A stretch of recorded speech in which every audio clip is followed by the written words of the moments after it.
On en a un, ou deux, ou plus. Ils sont communs, originaux, chargés d'histoire, hérités d'ancêtres, religieux, inventés. On les choisit rarement, mais ils peuvent forger notre identité. Parfois, on veut en changer parce qu'on les déteste. Parfois, ils nous vont si bien. Ce sont nos prénoms. Le podcast Pourquoi tu t'appelles raconte l'histoire qui se cache derrière un prénom. Dans cet épisode, direction Lille pour rencontrer un jeune éducateur spécialisé de 22 ans. Il a choisi lui-même son prénom, Oscar.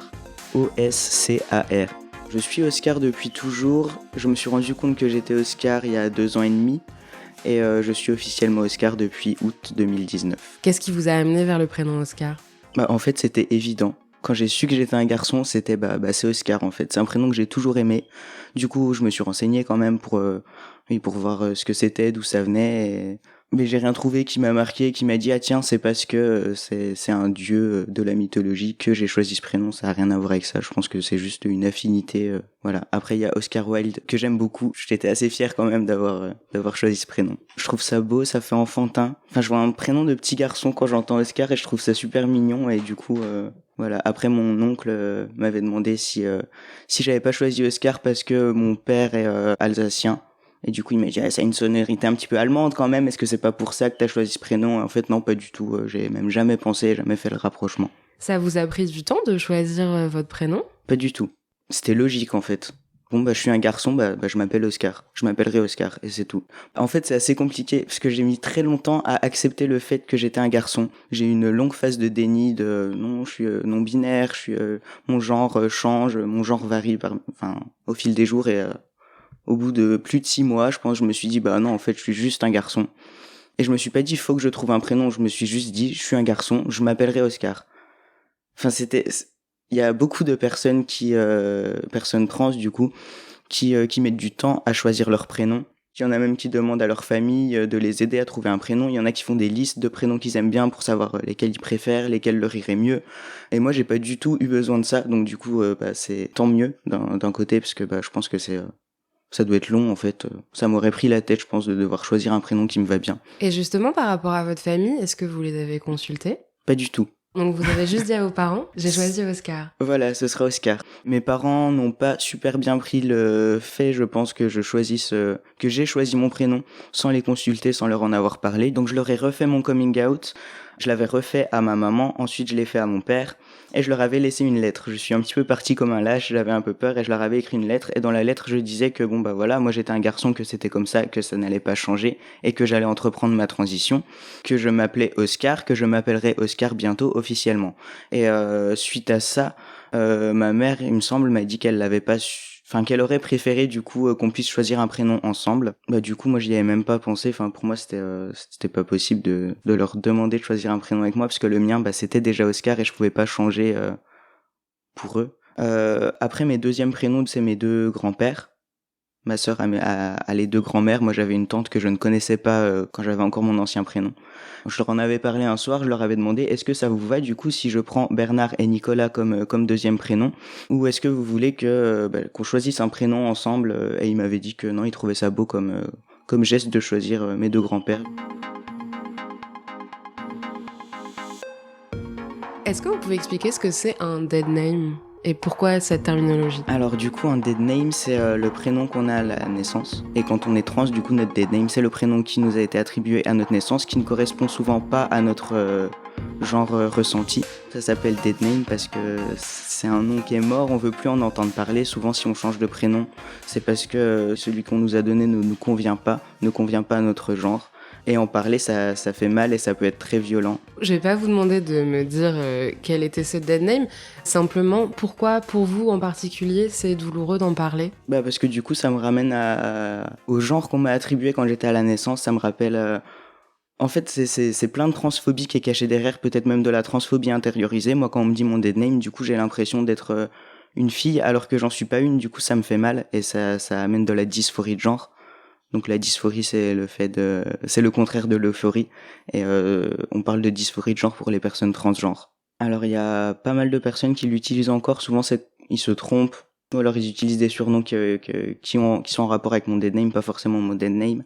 Souvent, c'est pas de la mauvaise volonté. C'est une habitude qu'ils ont du mal à changer. Soit je réagis pas, soit je les reprends et je leur dis bah non, c'est Oscar, tu t'es trompé.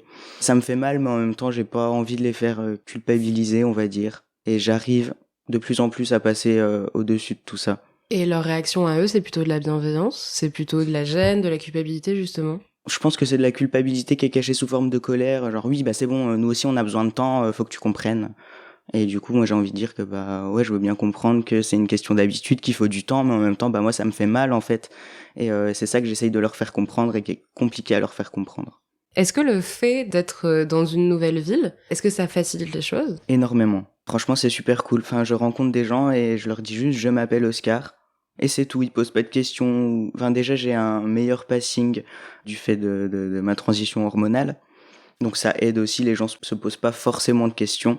Et même avant, c'était, enfin voilà, dans la ville où j'étais connu en tant que dead name. Et quand je disais, bah non, en fait, c'est Oscar, je savais que les gens savaient mon dead name. Et du coup, ça m'embêtait beaucoup parce que je me disais, est-ce qu'ils me voient vraiment comme Oscar ou est-ce qu'ils se disent, bah tiens, c'est dead name. C'est super gênant ce moment-là. Et le fait d'être dans une nouvelle ville où des gens ne connaissent que Oscar, c'est, waouh, ça fait vraiment trop de bien. C'est trop cool. C'est une des raisons aussi pour lesquelles je voulais changer de ville, aller dans une plus grande ville qui était plus ouverte à ce niveau-là. Est-ce que tu peux juste expliquer ce qu'est le passing? Le passing, c'est le fait d'avoir une apparence qui est en accord avec le genre ressenti par rapport aux normes de la société. Je suis un garçon transgenre, donc avoir un passing pour moi, c'est ressembler à un garçon, à un homme cisgenre. Du coup, cisgenre, c'est les personnes qui sont en accord avec le genre attribué à leur naissance. Être pris pour un garçon cisgenre sans qu'on se pose de questions et du coup ne pas avoir à chaque fois à s'outer, faire son coming out aux gens.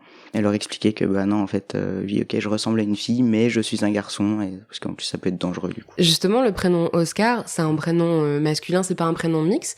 Est-ce que c'était important dans votre choix de prénom d'avoir un prénom masculin? Pas spécialement, j'y ai pas pensé. Après je pense que ça aide aussi quand on est dans cette phase de transition où les gens ne savent pas trop, où on est un peu androgyne, que les gens ne savent pas si on est un homme, une femme, dire je m'appelle Oscar, bah du coup ça coupe les questions. Alors que dire par exemple je m'appelle Alex, c'est mixte et du coup les gens peuvent continuer à se poser des questions. L'état civil, comment ça se passe du début à la fin? Alors le changement de prénom, du coup il faut aller retirer le dossier à la mairie de naissance ou la mairie où on habite. Dans ce dossier, il faudra mettre des justificatifs de domicile, les pièces d'identité, un extrait de l'acte de naissance qu'il faut demander à la mairie de naissance. Et il faut des témoignages et des preuves. C'est-à-dire qu'il faut demander aux gens, à nos proches, donc à des amis, des profs, des parents de la famille, d'écrire des témoignages sur l'honneur avec leur carte d'identité et de témoigner que nous, oui, on s'appelle bien, enfin genre voilà, bah c'est Oscar, je le connais depuis tant de temps et puis oui, il se fait vraiment appeler Oscar. Et c'est un peu déshumanisant, je trouve, de demander ça, de demander des témoignages et des preuves, enfin par exemple une carte de magasin à notre nouveau prénom, parce que bah en fait, enfin si on change de prénom, c'est pas à la légère, on le sait, enfin c'est réfléchi, on fait pas ça sur un coup de tête parce que c'est chiant. Puis changer tous ces papiers, l'administratif, je pense pas que toutes les personnes trans adorent et du coup qu'on nous demande des preuves, ça fait mal. J'ai déposé mon dossier fin juillet, on m'a dit bah la mère revient début août de ses vacances, donc bah on verra à ce moment-là. Ça a été très vite. La personne à qui je retirais le dossier, à qui je l'ai rendu, avait compris, était très gentil et du coup m'avait fait comprendre que bon bah pour nous il y a pas de souci. Après faut attendre que la mère revienne, mais à mon avis ça va passer.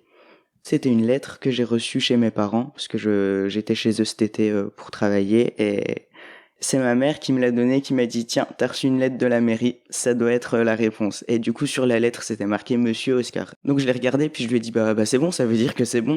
Et elle m'a dit bah je sais pas, ouvre-la. Et du coup je l'ai ouverte et oui c'est bon et j'étais super content, en même temps j'étais gêné que je savais pas comment réagir parce que ma mère était à côté, je savais pas si elle était, enfin, pour elle ça allait vite et c'était compliqué et j'osais pas trop me réjouir non plus parce que j'étais super content mais en même temps je me disais faut pas que je montre que je sois trop content devant elle si jamais ça lui fait du mal.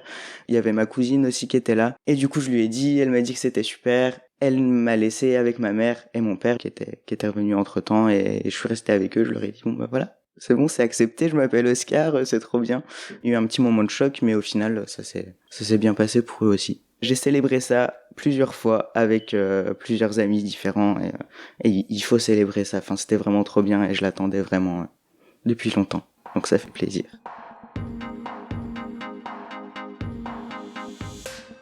C'était Pourquoi tu t'appelles, un podcast Slate.fr par Nina Pareja.